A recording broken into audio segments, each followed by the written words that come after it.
Hello, I am Peter Okwacha. Welcome to Focus on Africa. Our top stories. An initial report into last month's Ethiopian Airlines disaster finds that the crew followed all the correct emergency guidelines. The crew performed all the procedures repeatedly provided by the manufacturer, but was not able to control the aircraft. Algerians consider who their next leader will be following President Bouteflika's resignation after 20 years in power. The ultimate act of reconciliation, the woman who's forgiven the man who killed her 2 children in Rwanda. Also on the program, Zambia's journey. Author Namwali Serpell talks change and challenge in her new book, The Old Drift. I like to call the book the great Zambian novel you didn't know you were waiting for, because it tells the story of my country. And in sport, Liverpool manager Jurgen Klopp says he isn't worried about the performances of his Egyptian star.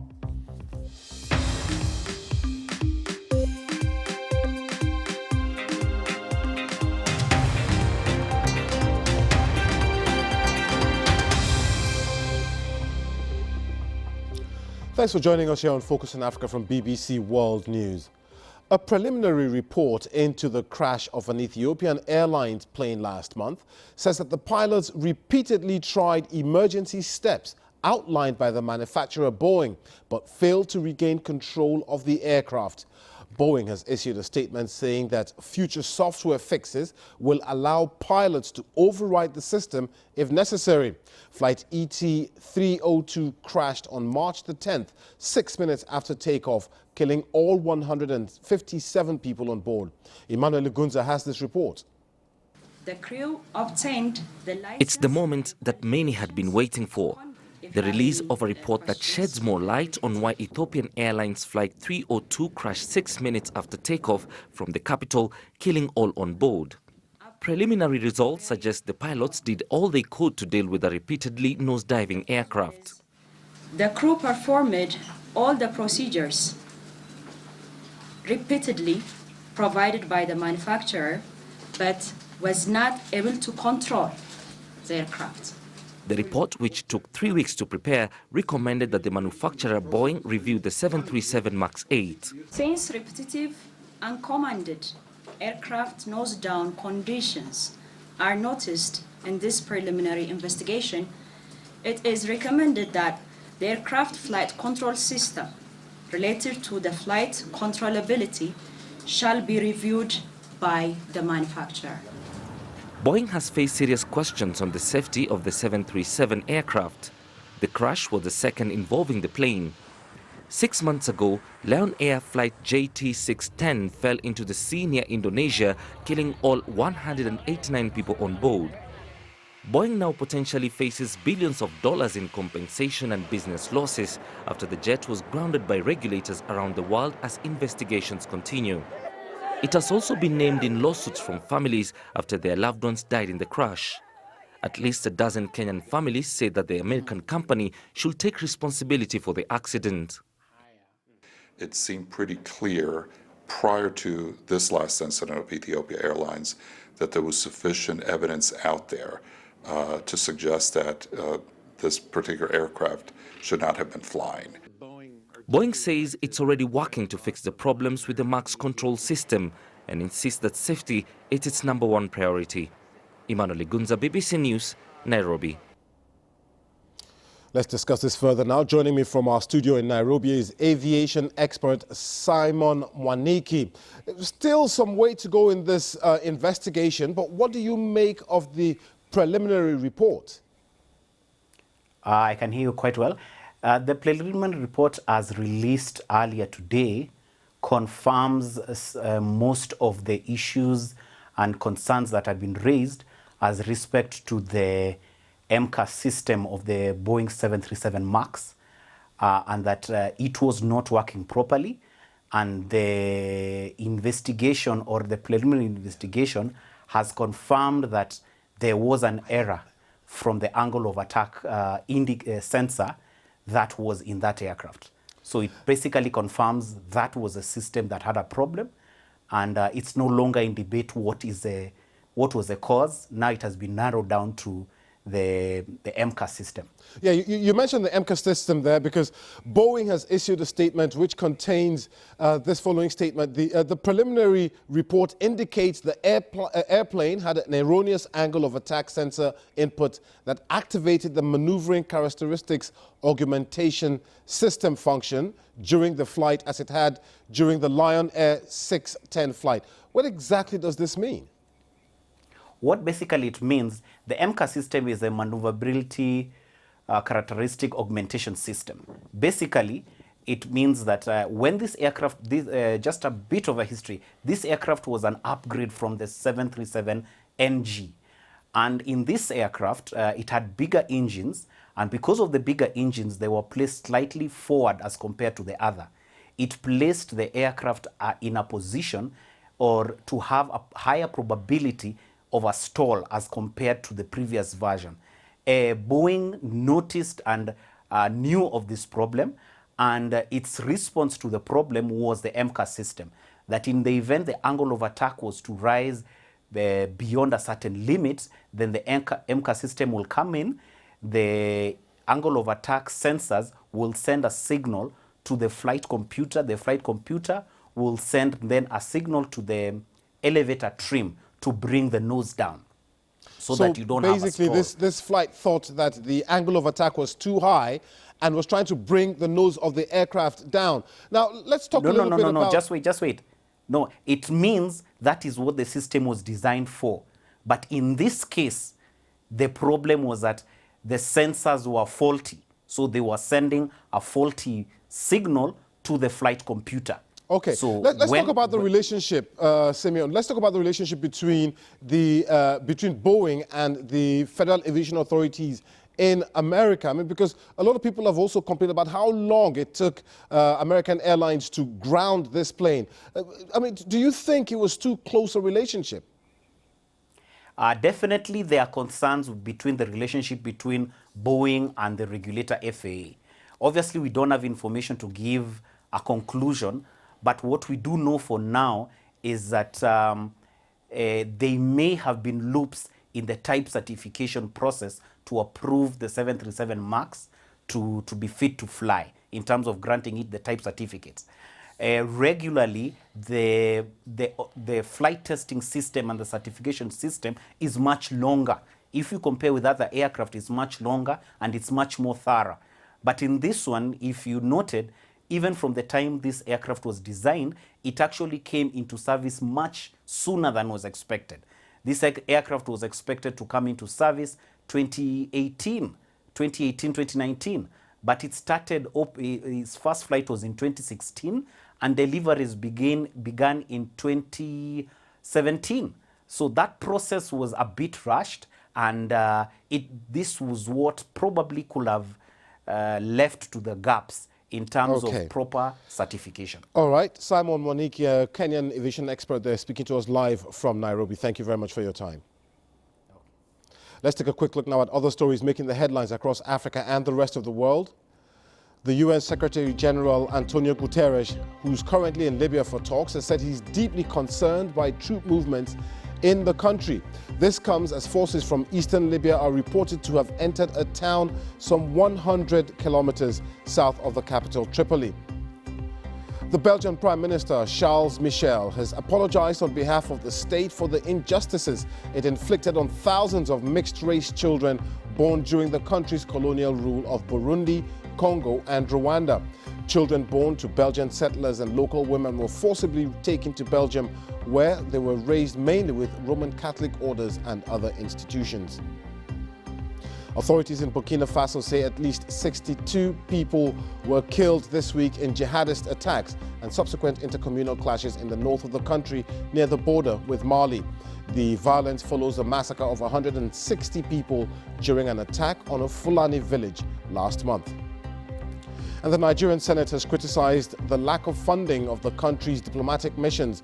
The federal government has reportedly only budgeted for the renovation of 30 embassies, with 80 more needing work. In Algeria, despite the former President Abdelaziz Bouteflika's resignation, protests have continued in the capital, Algiers. Mr. Bouteflika had led the country for 20 years. An estimated 70% of the population is under 30, which makes Mr. Bouteflika the only president many people have ever known. Well, now Algerians are questioning who their next leader will be. Our correspondent Sally Nabil sent us this update from Algiers. The atmosphere here is very positive. It's very cheerful. The people are quite enthusiastic and hopeful. They are so happy about unseating President Bouteflika after 20 years in power. But they also say it's not just about the man, it's more about the system. They believe the ruling elite, which includes powerful politicians and businessmen, should also go. They hold them accountable for widespread corruption and repression.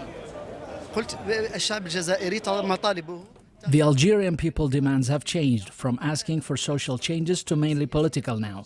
We want the army to hand over power to young people.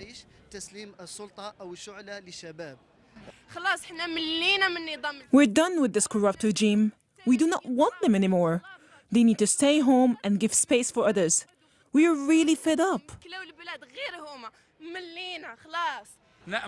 We hope for a transitional period run by respectable politicians until we have a new transparent elections. We hope for the best for Algeria. We are here in the heart of the capital and we have seen street vendors selling the Algerian flag, some young people drawing graffiti on the wall. They are getting ready for Friday's big protests. Security presence is quite heavy as well. I've also seen small groups of people in different parts of this area discussing the future of the country. There is a state of uncertainty here. According to the constitution, the interim government appointed by President Bouteflika shortly before he resigned should remain in power for 3 months. The Speaker of the upper house of the parliament should be the caretaker president during this period too, before fresh elections are held. But the problem is, Algerians do not accept that. They say that all these people are part of the old regime. Sally Nabil there from Algiers.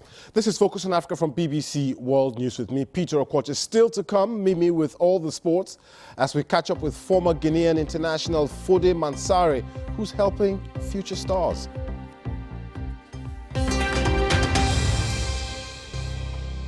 I'm Peter Okwoche. The top stories this hour. An initial report into last month's Ethiopian Airlines crash finds that the crew followed all the proper emergency procedures as the aircraft repeatedly nosedived. And Algerians are considering who their next leader will be following the resignation of President Abdelaziz Bouteflika, who has been in power for 20 years. 25 years ago, Rwanda descended into mass murder on a scale that still shocks the world.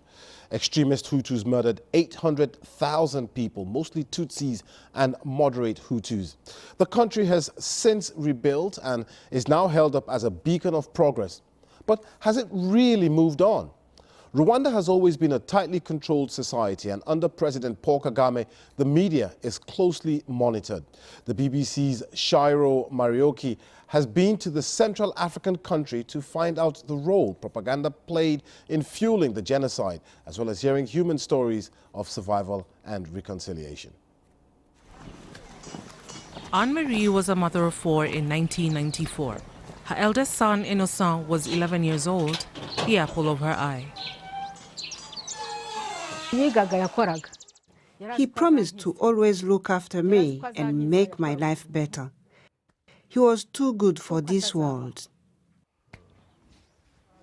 Then her next-door neighbor, a man she knew and trusted, stormed their house one moonlit evening in April. Celestine pulled out his machete and cut the necks of 2 of my children. I then managed to run away. She survived but lost everything. Over 100 days, more than 800,000 Tutsis and moderate Hutus were murdered. In the capital, Kigali, former journalist Tom Dahiro used to work in the National Office of Information under President Paul Kagame. He says the genocide was rooted in state-sponsored political propaganda, especially with the establishment of the private radio station Radio Télévision Près des Mille Collines. They would call them cockroaches, they would call them snakes, they would call them whatever. and they call the Tutsis were termed the enemies. Actually, Tutsi as an enemy and the hate of Rwanda. After the genocide ended, Anne-Marie was horrified to see her neighbor back in the village.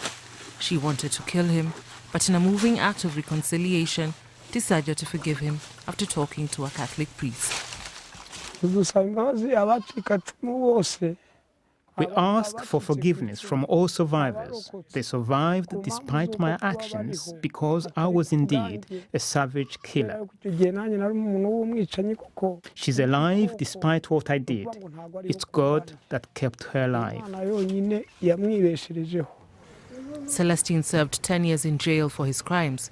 He's still trying to atone for his sins. Anne-Marie and Celestine embody what Rwanda's government says is the future. Everybody is Rwandan. Any mention of ethnicity is frowned upon. It's a narrative the state is keen to promote. The country has made a great deal of progress since the genocide 25 years ago. But though the wounds have healed, the pain still runs deep. Shiro Morioki, BBC News, Kigali, Rwanda. You're watching BBC Focus on Africa. Now time for some sports. Mimi? Thank you very much, Peter. It's been a big talking point for many football fans, the lack of goals of Liverpool striker Mohamed Salah. The Egypt international, who scored 44 goals last season, has hit just 20 in this campaign. But he hasn't scored since the 9th of February, though he played a key part in Liverpool's late winner against Spurs in the English Premier League on Sunday. Ahead of that game against Southampton on Friday, his manager Jurgen Klopp says that Salah is adjusting to things. Sometimes you need a bit of time to adapt to the new situation, and I don't think he really needed that. And in the situation now, when everybody is talking about him and didn't score for I don't know how many games and all this stuff, then he doesn't seem to be bothered about it, and I'm not. So it's just we have to do the right things, and as long as we work together as a unit, things will be fine. And the answer for problems in football is always work rate. Former Nigeria international Peter Odemwingie has announced his retirement from professional football. The 37-year-old, who also played for clubs such as West Brom and Stoke City, spoke to me earlier about some of the highlights during his career. And of course, there were some regrets too, one notable one being in 2013. Of course, it's been a long career and everything cannot be smooth, but the only big regret I have was not being part of the AFCON winning squad with the Super Eagles. And the highlights were, of course, the World Cup in Brazil, and my time in Stoke here, where I am now, led to it. The form and the happiness I had playing for this club led me to playing in the World Cup. That's the biggest highlight, I will say. And of course, in general, coming to the Premier League, which was my childhood dream, and scoring lots of goals here and winning few Player of the Month awards. So those are the bad and the good. The bad and the good. Now let's take a quick look at some other football stories. Ajax defender Nicola Tagliafico scored this own goal during his side's convincing 5-2 victory over Emmen in the Dutch Eredivisie on Wednesday. He played the ball back to his goalkeeper Andre Onana, but the Cameroonian misjudged the delivery of the pass and it traveled into the Ajax net. And elsewhere, Cameroon international Gaël Onganamwit has left Malaga by mutual consent just 2 months after signing for the club. The former African Women's Player of the Year joined the struggling side in January from Norwegian outfit Avaldsnes Ill on a 1-year deal. For 10 years, Guinea's Foday Mansare made his mark at the Africa Cup of Nations, as well as France's Ligue 1 with Toulouse and Montpellier. Sadly for him, he was just 2 games away from a dream English Premier League move when injury struck. But now Foday has turned things around with his football academy for young boys and girls with its female players, seeing it as a great way to develop the women's game in the country.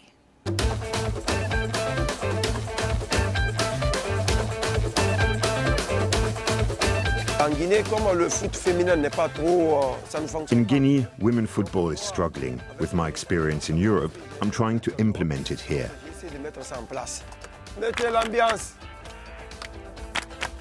On est content d'être là, on est content d'être là. Allez.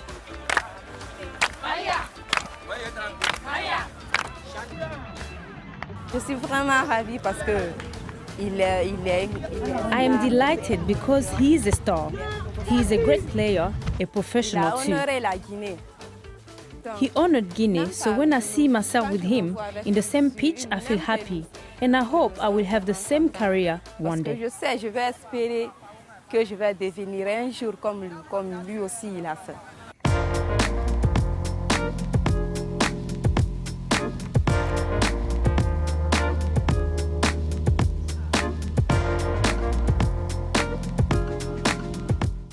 C'est long, c'est difficile. It's long, it's tough, but if we stay hand to hand with all our experience, I think the message will go through. Great to see him helping the future stars of the country. That's all the sport. Back to you, Peter. Many thanks, Mimi. Thank you very much. Now, she burst onto the scene in 2015 with a Kane Prize Award for her short story, The Sack. And Zambian author Namwali Serpell is back with her debut novel, The Old Drift. She sat down with the BBC's Victoria Uwahunda, who got a sneak peek of the new book. The baby started to cry again. Martha had never considered that being female would thwart her so. I like to call the book the great Zambian novel you didn't know you were waiting for, because it tells the story of my country from its earliest beginnings as a colonial settlement to an independent Zambia in the 60s to a Zambia of the future in the 2020s. And it tells that story through 3 families whose lives get caught up in a kind of cycle of retribution as each generation passes on the sins of the former. Can you tell us a little bit about your writing process from the idea to where you now have a final product of The Old Drift, your book? When I was writing and revising the book, because I didn't write it in order, I didn't write it chronologically, I would be writing, a sequence, and then I would come to a point of a piece I'd written 5 years ago. So it would be like, okay, now I'm editing Namwali of 5 years ago, and then I'd come to a part that I wrote 10 years ago. Now I'm editing Namwali of 10 years ago. In the meantime, I'm writing as myself now. So the book is strangely a compilation of me across the years. The book has strong characters, female characters, also speaking and telling stories from the female perspective. Was that important for you? Yeah, I think for me, my female characters are just human beings. I think the one aspect of representing women that I insisted on, rather than just seeing it as yet another character in a novel, was the ways in which female bodies dictate our experience of the world. So the fact that a quarter of the time we're menstruating, right, if we're adult women, but that never shows up in fiction. What is breastfeeding like? What is childbirth like? What does it mean that hair care and hair maintenance is such a big part of our budget and our time, and also what we think about? So female bodies and really articulating even female sexual desire, which is so rarely represented in a genuine way in fiction, that was very important to me. What would you tell your old self, 15-year-old Namwali? I think I would tell her to trust herself more. And that, the dreams that she was having then would someday make it onto the page. Yeah. Very interesting stuff. Now, don't forget, you can get in touch with me and some of the team on Twitter. I am on at Okwoche, pardon. But from me, from Peter Okwoche and the rest of the Focus on Africa team, thanks for watching. See you soon.